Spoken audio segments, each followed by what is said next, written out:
Hey, David here, and welcome to my series on the film look. Let's get started with episode 5.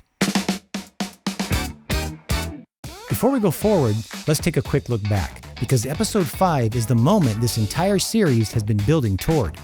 Episode 1 showed us the truth. Film wasn't a look. Film was the sensor. Chemical, physical, organic. Episode 2 took us through the arrival of digital. RED in 2007, ARRI's Alexa in 2010, and 2 completely different philosophies for replacing film.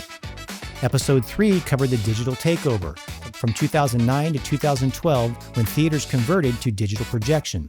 RED evolved over several years, not all at once. Dragon in 2013, Helium 2016, Monstro 2017, while ARRI remained the emotional gold standard throughout. Episode 4 showed us how DSLR and mirrorless cameras exploded in popularity and how the term film look started getting twisted, marketed, and misunderstood.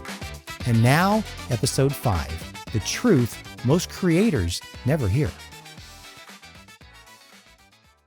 If you take nothing else from this entire series, take this. The look of your image comes from the sensor, not the codec, not the LUT, not the color grade. Not the resolution. It all begins at the moment of capture. But because most creators today have only used hybrid cameras and have never touched film or a true cinema sensor, they assume looks can be added after the fact. They can't. If the sensor doesn't capture it, you can't create it. Cinema sensors aren't just higher quality versions of hybrid sensors. They are built with completely different priorities. Cinema sensors are designed to mimic or evolve from the characteristics of film. Gentle highlight roll-off, organic tonal transitions, soft micro-contrast, subtle color separation, smoother noise texture, and controlled clipping.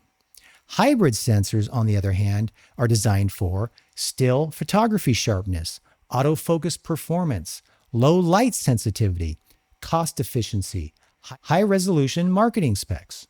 2 different worlds, 2 different purposes. This is why a Sony FX3, FX6, or FX9, even in log, even graded beautifully, will never look like an ARRI Alexa. The sensor isn't designed to behave like film.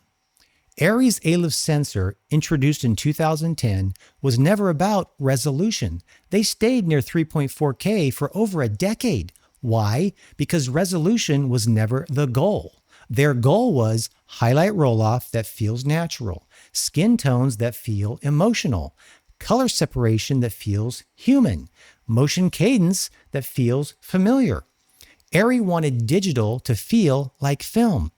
Even when recording to ProRes 4444, not RAW, ARRI's image still felt more filmic than many RAW cameras because it's not the codec, it's not the bit depth, it's the sensor. RED never tried to mimic film.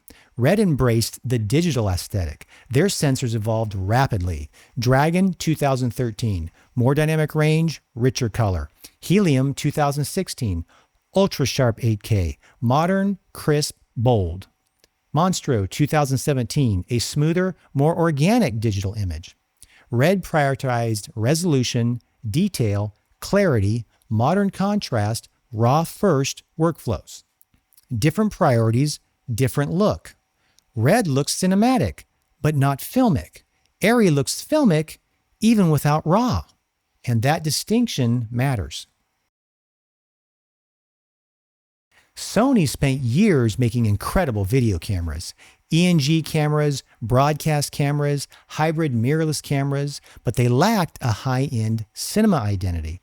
Then came the Venice in 2018, a full-frame cinema camera with more organic roll-off, better color science, smoother highlight behavior, and a much more film-adjacent feel. Not ARRI, not RED, not film, but Sony's most cinematic camera. Even then, the Venice still carries Sony's digital DNA. It's cinema, absolutely, but it's their version of cinema. And again, that difference lives in the sensor. Panasonic's VariCam line 2014 to 2016 surprised a lot of filmmakers. Dual native ISO, beautiful color, highlight behavior closer to ARRI than many expected. VariCam didn't become the dominant cinema camera, but many DPs quietly considered it the most film-adjacent alternative to ARRI. Why? Because Panasonic designed the sensor with cinematic behavior in mind, not photography behavior, not hybrid behavior, cinema behavior. Now let's talk about something that most people misunderstand.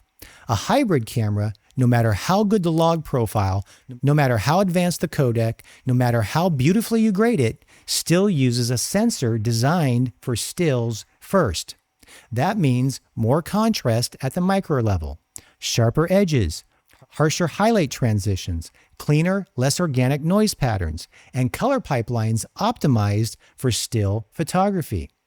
You can soften that, you can grade it, you can add grain, you can desaturate it, but you can't turn a hybrid into an ARRI. You can't turn a hybrid into a Venice. You can't turn a hybrid into a Red Monstro because the capture is different. The sensor decides the look. This is where the confusion started and where the marketing took over. As DSLR and mirrorless cameras became popular, creators wanted the film look, but didn't understand how film actually behaved, so LUT companies stepped in.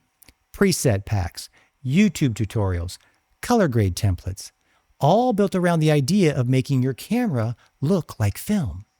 But the truth is simple. A LUT cannot change the way your sensor captures light. It can shift colors. It can add contrast. It can simulate grain, but it cannot rewrite highlight roll-off, micro contrast, spectral response, skin tone separation, shadow behavior. You can imitate the tone of a cinema camera, but not the physics of its capture. Truly understanding this changes everything. When you know the sensor defines the look, you stop chasing magic settings. You stop believing marketing. You stop thinking a mirrorless camera looks just like a cinema camera, and you start asking the right questions. What am I shooting? What mood do I want? What camera's behavior matches that mood? What can I achieve with the sensor I have?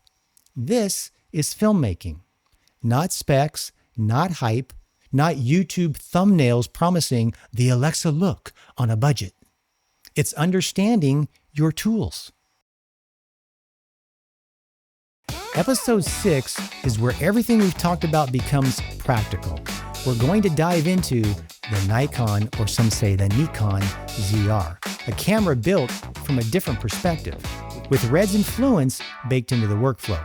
We'll unpack why the ZR doesn't behave like a typical hybrid, why its sensor feels less video-like than others, why having RED RAW matters, and where it sits between RED, ARRI, Venice, and the Sony FX line.